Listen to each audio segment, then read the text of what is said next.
The following video goes into detail about a system that my cousin and I have made for Helldivers 2 to make playing the game feel more fresh and immersive, while also providing extended variety. So, to begin, the system focuses around two primary features. Number one is classes, and number two is rank. And then I guess technically number three is going to be characters.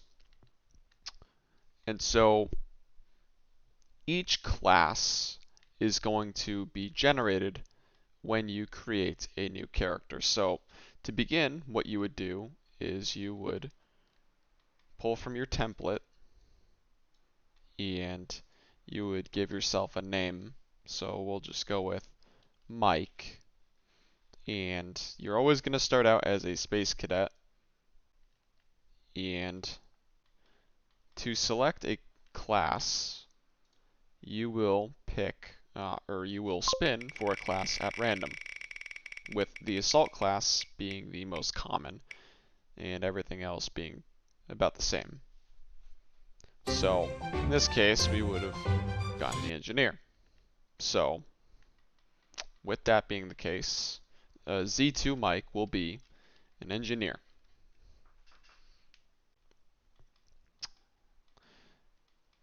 So, this goes into how you will now play. The icon for an engineer is that little orange circle. Disregard any of these things that are in the void. Those are placeholders because it's really annoying to have to pull from templates that are far away. So they're littered throughout. Just ignore them. It's a sloppy workspace. In any case, so being that Mike, the engineer, started out as a space cadet, my loadout is going to be consistent of any of these weapons that are available at the rank of Space Cadet. So the Liberator has the orange icon for the engineer, so Engineer Mike could use the Liberator. He cannot use the Liberator Concussive, even though it's available to some people at the rank of Space Cadet. It is not available to the engineer. He can use the Constitution because it is available to the engineer at the rank of Space Cadet. And he can use the Punisher because that is also available to the engineer at the rank of Space Cadet. He cannot use the Scythe, and he cannot use any other primary at the rank of Space Cadet. Additionally, as far as secondary weapons, the same applies. Mike will be restricted to using the P2 Peacemaker or the SG-22 Bushwhacker.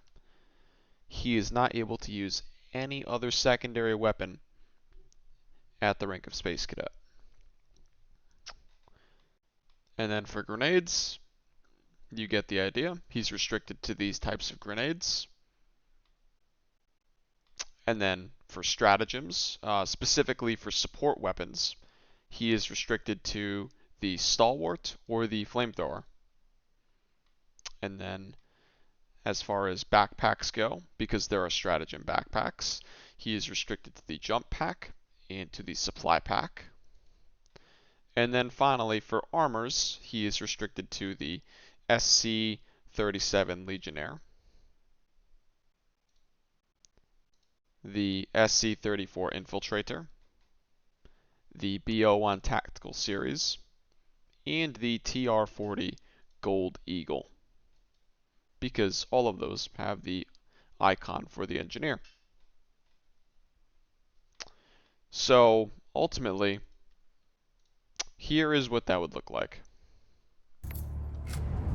Alright, so we're loaded up in game. And so, being that our character is a space cadet and an engineer, he will have access to the following: the Legionnaire, the Infiltrator, the BO1 Tactical, or the Gold Eagle. And you can use any kind of helmet that matches. So generally, if I'm an engineer, I will use the Gold Eagle. And then I'll try and find a helmet that looks like it kind of matches that kind of style. So right here, then we'll just find a cape that looks like it kind of matches. I tend to like this one, that little symbol on the back. I like to think of that as a kind of engineer type thing. In any case, so this is going to be Mike, and you can see that he's outfitted with a pretty standard loadout, being that these are all items listed in that loadout. And of course, you can't forget to change your character's title to Space Cadet. So now you're ready to go into fight. And then of course, as far as stratagems go, you will want to make sure that you equip only stratagems that you're allowed to use. You're allowed to use any kind of eagle or orbital strike, as well as any kind of turret, but as far as the support weapons go, you're going to want to make sure that you follow the list, and you can begin to unlock more as you go. As you can see here, as far as backpacks go, and these are technically not backpacks, but I put them under the backpacks category. The exosuits are unlocked at the rank of Sergeant for the Engineer, and they get unlocked in Master Sergeant for everyone else. You can get the Directional Shield at Master Sergeant for the Energy Weapon Specialist, Engineer, and Assault. And then finally at Chief, it's when you get the Rovers. And then at Space Chief Prime, you get the Shield backpack. And yeah. So, moving on. The next system is going to be, well, how do you rank up? It has nothing to do with XP. It has to do with something. One shudders to envisage what repulsive larvae gestates within the gloom as we speak. When you play Helldivers 2, there are missions that are part of an overall operation. My friend and I call them sectors. So the idea is that for every operation you complete, every operation being made up of 3 missions, you will then promote. So once you complete all of those missions, you will be up for promotion. And our Space Cadet Mike, who is an engineer, will go from being a Space Cadet to being a Sergeant. And with the promotion to Sergeant, Engineer Mike will have access to a variety of new gear. He will have access to the Liberator Penetrator, he'll have access to the Defender, and he'll have access to the Cookout, as well as access to the Stun Baton, the Smoke and Stun Grenades, the Laser Cannon, and the Exosuits, as well as a new set of armors, the Light Gunner, the Drone Master, etc.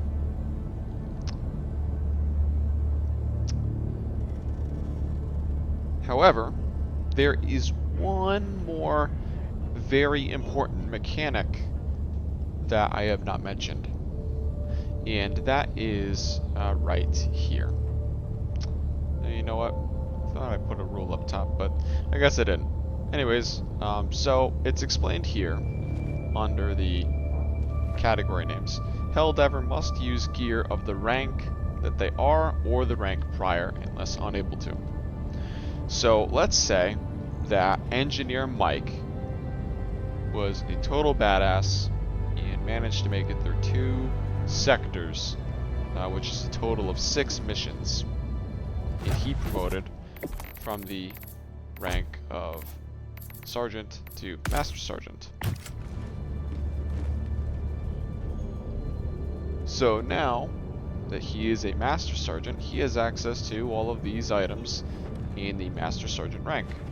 However, but this rule exists, that they must use gear of their current rank or the rank prior, immediately prior. I should probably specify that. So that means that Engineer Mike will have access to these items right here. The Liberator Penetrator, the defender, the cookout, the pummeler, and that's it. He will no longer have access to the space cadet weapons because those are far enough behind. It's kind of like, taking off the training wheels. This creates an additional layer of difficulty, but also adds a lot of variety. But this can actually kind of remove difficulty sometimes because it makes you think of new strategies and try different things that you may not have done before. You get a lot more creative using weapons that you're not comfortable with. For example, I haven't used the Liberator since I basically bought the game. That was a long time ago at this point. So going back to it, I had to learn to handle things in a different way than I would normally using the Purifier or the Scorcher. And then when I was playing as the Scout class, and you eventually get forced to use the Diligence or the Diligence Counter Sniper, I also had to play very different with those weapons. Because, again, those weapons are even more different than the Liberator and the Purifier. This same rule applies to secondary weapons. However, anything that has a star next to it can be used forever. So the Peacemaker is an exception, and most of the time when something has a star, it's because that there's probably going to be something down the line for one of the classes that they physically will not have any other gear that they could use. And so this just kind of, helps give you a buffer layer. Or, maybe it just makes sense. Like, the medic should always be able to use the stim pistol. That makes a lot of sense. There's no reason that reaching the rank of, it looks like the medic doesn't really unlock anything after the stim pistol, but you get the point. Oh, the Redeemer. That's what it is. It makes no sense that the medic would be forced to not use the stim pistol and use the Redeemer. There are categories that this does not apply, though. For grenades, you could continue to use the frag grenade all the way up to Chief, all the way up to Death Captain. Like, you never have to stop using the grenades that you like because there's no rank cap on grenades. Same thing with stratagem support weapons and backpacks. You can use the Stalwart forever. You don't ever have to stop using it. However, the rule does apply to armors, which means that you will get uniform changes. And this could be pretty cool, or this could suck. One example is for the Scout class. They eventually get forced into using the Trailblazer, pretty much. You get forced into wearing a light armor, which for some people is not preferable. I personally like wearing medium and heavy armors, so being forced to use a Scout recon armor that is super light kind of sucks, but that's what the Scout class is, and it would make sense that after a while they would, wear something a little more suitable for their rank. You're not going to reach the rank of Admiral and probably be wearing something like, you're probably not going to be wearing this still. And so, that concludes the system. Oh, actually one more thing. When you reach the rank of Admiral, if my friend and I have never reached that rank, you would unlock everything, regardless of class as well.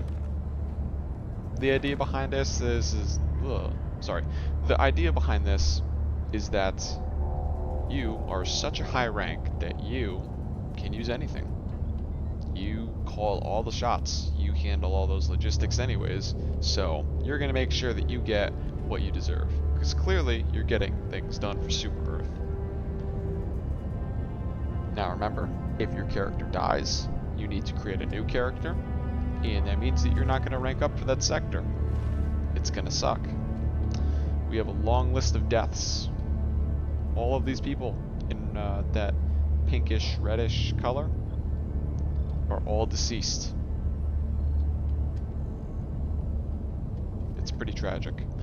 And a lot of them, we've started listing what they died from. So, for example, Space Cadet Polis was lasered by double harvesters. Energy Weapon Specialist Joshua was killed by a dead scout, one of the Illuminate scouts. It fell on him when it died, and it apparently they blow up, and it killed me. Aurelius, he was snuck up on by an overseer, and it just completely sneak killed him. Engineer Harry exploded. Lon, an LMG hell pod landed on him. You get the idea. And so yeah, this is a system that I really think brings a lot of life to Helldivers. I think that beforehand it was still fun, but a lot of the fun that I found in the game was trying to survive. But this adds a lot of roleplay and immersion to it and actually backs it with game mechanics. You really don't want to die, because if you die, then you're going to be using a completely different class, you're going to be looking at completely different strategies, and you may not be as comfortable with what you have to use next. So you're going to value your life a whole lot more, and you're going to play a whole lot more careful. You're not going to necessarily run in front of your teammates as often, because if they have poor trigger discipline, they're going to shoot you, and you're going to die. And it doesn't matter if it's a friendly kill, or if you get surrounded by voteless or bugs. If you die, you're dead. That's the horror of war. In Helldivers, you're not a hero. You are just a standard troop in the field. And when you die, you're replaced. And that's what this system is. It memorializes all of these people, but at the end of the day, you're just a number. You're just a T1, or a Z2, or a G4, or a V3. But if you make it to the rank of Admiral, then maybe, just maybe, you can go on leave and send someone in your place. And a new Space Cadet will take the reins. That's all. If anyone has any suggestions, I'd love to hear it. This is just a little system that my friend and I play with, but if you ever have any interest in it, just let me know. I can share the document with you.